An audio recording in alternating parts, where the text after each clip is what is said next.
ሰላም እንኳን ወደዚህ ገለጻ በደህና መጣችሁ። ዛሬ በጣም አስደናቂ የሆነ ርዕሰ ጉዳይ ላይ ነው የምናተኩረው። ይኸውም ትንቢት ስለተነገረለት የሺህ ዓመት የሰላም ዘመን ነው።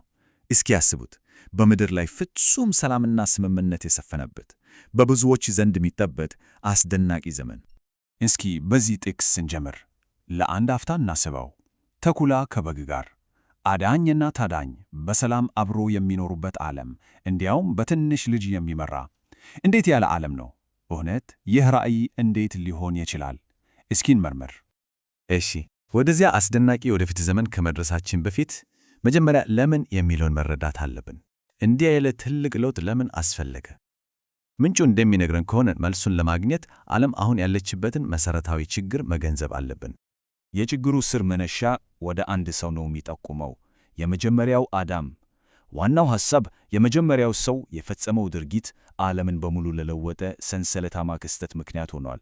በቃ በዓለም ላይ መርገምን አስከትሎ አሁን ላለንበት ሁኔታ ዳርጎናል። ይህን ንጽጽር ስንመለከት ልዩነቱ በጣም ግልጽ ነው አደል? በአንድ በኩል የታሰበው ሁኔታ ነበረ፣ ኅብረት፣ ሕይወት፣ ሰላም። በሌላ በኩል ደግሞ ያገኘነው መለያየት፣ መከራ፣ ሞትና ሥርዓት አልበኝነት ነው። ይህ ልዩነት መስተካከል ያለበትን ዋናውን ግጭት ከፍጹምነት ወደ ስቃይ የተደረገውን ጉዞ በግልጽ ያሳያል። እሺ፣ ዓለም በዚህ የተረገመ ሁኔታ ውስጥ ከሆነች መውጫው ምንድን ነው? መመለሻ መንገድስ አለ? ምንጩ አዎ ይላል። ትንቢት ወደ ተነገረለት የለውጥ ምዕራፍ ይጠቁማል። ለፍጥረት እንደ አዲስ ማስተካከያ ወይም ዳግም ማስጀመር ማለት ነው። ይህ ደግሞ እንዲሁ በአንድ ጊዜ የሚሆን ነገር አይደለም። ቅደም ተከተል አለው። በተወሰነ ስርዓት መውደቅ እንዳለባቸው የዶሚኖ ንጣፎች ማለት ነው። የሚጀምረው በጣም በሚያሳዝን ክስተት ነው። የሰማዕታት ቁጥር ሲሞላ፣ ከዛ ለነሱ ትንሣኤ ይሆናል። ቀጥሎ ትልቁ ነገር ሰይጣን ይታሰራል። ይህ ሁሉ ከሆነ በኋላ ነው ያ መንግሥት የሚጀምረው። አሁን በሁለተኛው ነጥብ ላይ ትንሽ እናተኩር። የመጀመሪያው ትንሣኤ፣ ይህ በጣም ወሳኝ ነጥብ ነው። ምክንያቱም ለሁሉም አይደለም፣ በተለይ ለተወሰነ ቡድን ለሰማዕታት ብቻ እንደሆነ ነው የሚገለጸው። እነሱም በዚህ አዲስ መንግሥት ውስጥ በጣም ልዩ የሆነ ሚና እንዲኖራቸው እንደ ገዢና ካህን ሆኖ እንዲያገለግሉ ነው የሚነሱት።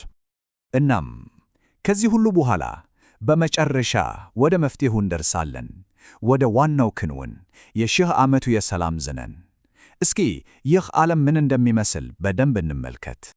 የመጀመሪያው ነገር ጦርነት አይኖርም። እስኪ ያስቡት፣ ለጊዜው የተኩስ ማቆም ስምምነት ሳይሆን የግጭት ሙሉ በሙሉ መቆም። የማጥፊያ መሳሪያዎች የነበሩት ሰይፎችና ጦሮች ቀጥታ ወደ እርሻ መሳሪያነት ይቀየራሉ። ሕዝቦች ጦርነትን መማር እንኳ ያቆማሉ። ከዚህም በላይ ይገርማል። የሚለወጠው የሰው ልጅ ብቻ አይደለም፣ ተፈጥሮ ራሷ ሙሉ በሙሉ ትለወጣለች። አዳኞችና ታዳኞች አብረው በሰላም ይኖራሉ። አንበሳ እንደ በሬ ገለባ ሲበላ፣ ትንሽ ልጅ ደግሞ ምንም ፍርሃት ሳይሰማው በእፉኝት ጉድጓድ አጠገብ ሲጫወት አስቡት። መሠረታዊ የተፈጥሮ ሕግጋት ሙሉ በሙሉ ይሻራሉ። የሰዎች ሕይወትስ? እሱም ሙሉ በሙሉ ይለወጣል። ሰዎች በማይታመን ሁኔታ ረጅም ዕድሜ ይኖራሉ። በ100 ዓመት ሞት እንደ ወጣት መቆጠር ነው። ቤት ከሠራህ በሰላም ትኖርበታለህ። ወይን ከተከልክ ፍሬውን ትበላለህ። በከንቱ መደከም ያበቃል። አሁን የሌለን የደህንነትና የዘላቂነት ስሜት ይሰፍናል። ነገር ግን ሁሉም ነገር በሰላም አለቃ ስንል ታሪኩ እዚህ ላይ አያበቃም። አንድ ያልተጠበቀ ነገር አለ። እነዚያ የሺህ ዓመታት የሰላም ጊዜ ካለቁ በኋላ ምንጩ እንደሚለው አንድ የመጨረሻ ፈተና ይመጣል። ስለዚህ ለሺህ ዓመታት የማታለል ምንጭ የሆነው ይታሰራል። ከዛ ግን ለአጭር ጊዜ ይፈታል። ለምን? ለሰው ልጆች የመጨረሻውን ፈተና ለማምታት በማታለል ላይ ብቻ የተመሰረተ የመጨረሻ ግጭት ማለት ነው። ይህ የመጨረሻው ግጭት ምን እንደሆነ በትክክል ለመረዳት የአንድን ጽንሰ ሐሳብ ጥልቅ ትርጉም መመልከት አለብን። ይኸውም የሰንበትን። በዚህ አውድ ውስጥ ሰንበት ከሳምንቱ አንድ ቀን በላይ ነው። አዎ፣ በዚህ ማዕቀፍ ውስጥ ሰንበት ማረፍ ብቻ አይደለም፣ የሺህ ዓመቱን የዕረፍት ዘመን በሙሉ የሚያመለክት ምልክት ነው። ከዛም በላይ በዓል ነው። የእግዚአብሔር የመጨረሻ ፍርድ በሰይጣን ላይ እንደተፈጸመ የሚያሳይ ታላቅ መንፈሳዊ ድል መታሰቢያ ነው። የመጨረሻው የውጊያ መስመር የሚሰመረው እዚህ ላይ ነው። ጉዳዩ በሁለት ተቃራኒ ሐሳቦች መካከል መምረጥ ይሆናል። በሁለት ሰንበቶች የሚወከል አንደኛው የእግዚአብሔርን ሥልጣንና ፍርድ ይቀበላል፣ ሌላኛው ደግሞ አስመሳዩ ነው። ያንን ፍርድ ለመካድና የራሱን ሥልጣን ለማሳየት በሰይጣን ራሱ የተፈጠረ ነው።